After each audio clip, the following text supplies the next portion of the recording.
Hey everyone, to my, 10 subscribers, thanks. I don't know if you're gonna subscribe after this, but I have been following the walk away movement and I couldn't stay silent. I have to add my voice.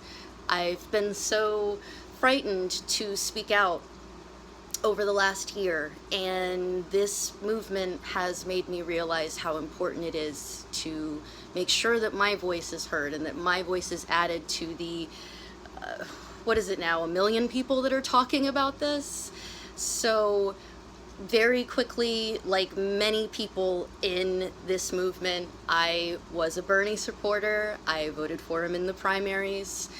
I ended up choosing to vote for Clinton in the actual election per an email I received from the Bernie campaign maybe a week or two before the actual election. He asked all of his followers to vote for her. I ignored the fact that I didn't trust her and took his direction. I wish that I hadn't. In hindsight, I don't know if I'd vote for Bernie today, but I should have stuck to my principles and written him in. I regret that I didn't do that. But once Trump won, like many people, I was afflicted with Trump derangement syndrome, as it's being referred to. I think I even outright said on Facebook that if you're my friend and you voted for Trump, you should unfriend me. I feel horrible that I acted that way towards some people that had been friends of mine for a long time. And if you're watching this and you want to continue that conversation, my ears are open now. And a big part of that initial opening, that blindfold coming down, was actually seeing the response to Milo Yiannopoulos' appearance at Berkeley in February of 2017. I'm sure you guys remember the footage. You remember people going absolutely insane, breaking windows, throwing, I think one guy was throwing a podium or something. I don't know. People were going crazy. And I thought, oh my God, this guy must be the Nazi that everyone says he is for them to act this way. And I actually made the mistake of looking into what he was actually saying. Of course, I don't agree with everything he says. I don't think any of us agree with everything that Milo says, but I'd be totally remiss if I didn't thank him for that initial eye-opening, that initial blindfold slippage. Seeing how some of my left friends were reacting to a young man showing up at a college wanting to speak. It went against every ideal I held as an American, as a staunch defender of the Constitution. Freedom of speech is incredibly important to me. I'm an actor, I'm an artist, I am a writer. If I didn't have my First Amendment right, I wouldn't have any of the things that bring me joy in life. To see people that I thought were reasonable actually advocating that other people should have their freedom of speech limited because we don't agree with them, that is the most insane, scary concept. I can't even fathom that there are people I call friends that believe that. And it was those same friends that then sort of contributed to further pushing me away. starting to try to talk about this, starting to try to talk about the things I was seeing, to express concern about people that were advocating for the limiting of our rights, for the limiting of our constitutional rights. It blows my mind to think about it. And to have friends call you a racist, call you sexist, call you an anti-feminist because you believe that everyone should be treated equally,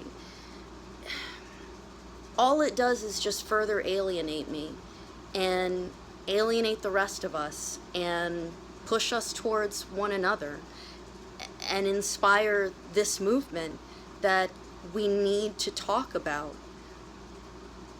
The worst of it for me was a couple weeks ago when I started talking about border control and immigration. I don't see how wanting a strong working immigration policy is wrong. I don't see how that makes me a bigot. But I was talking to my mother about it the other week, and she turned and looked at me and made a derogatory comment about my whiteness. She is Hispanic. I am mixed. I've been made fun of my whole life for being mixed, for never fitting in with the white people, never fitting in with the brown people, being told by one half that I'm too dark, being told by the other half I'm too light.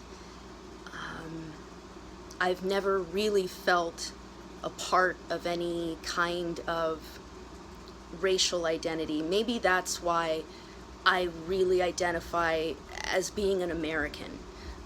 Being an American is something that surpasses color. It surpasses creed. It even surpasses country of origin. This is an amazing country, and I love being an American. And I love anyone who holds American ideals up so highly that they would be willing to leave their home country to come here. I'm so for that. I'm so all about that. And to have my own mother turn and look at me and use my race as an insult, I don't think any mother should do that. I don't think anyone who really loves you and cares about you should do that. And that was why I decided to add my voice to this movement, because I am very scared to speak up and talk about how I feel. And I'm not even conservative. I'm not in any way close to being a Republican. I'm pro-choice. I'm pro-welfare.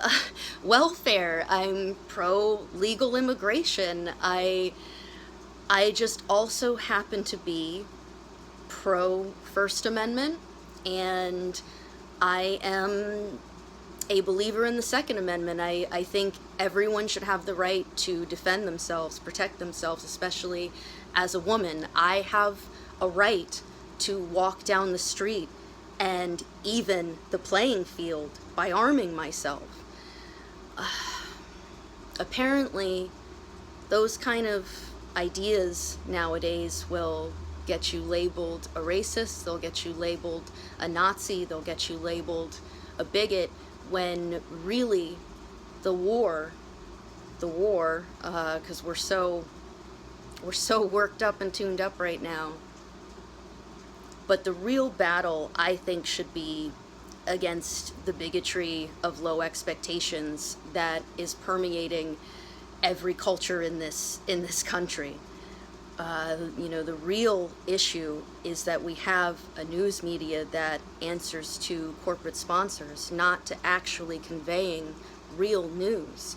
And sadly, the majority of Americans are getting their news from those sources. Somehow, in the last year, advocating for freedom of thought has become a radical notion. And I am sorry to anyone who I tuned out in the past. I am sorry to everyone like me who's getting shunned, who's getting insulted by friends, by family, just because you want to be able to think for yourself and you want to be able to advocate that everyone should be thinking for themselves. What's going on is a real shame.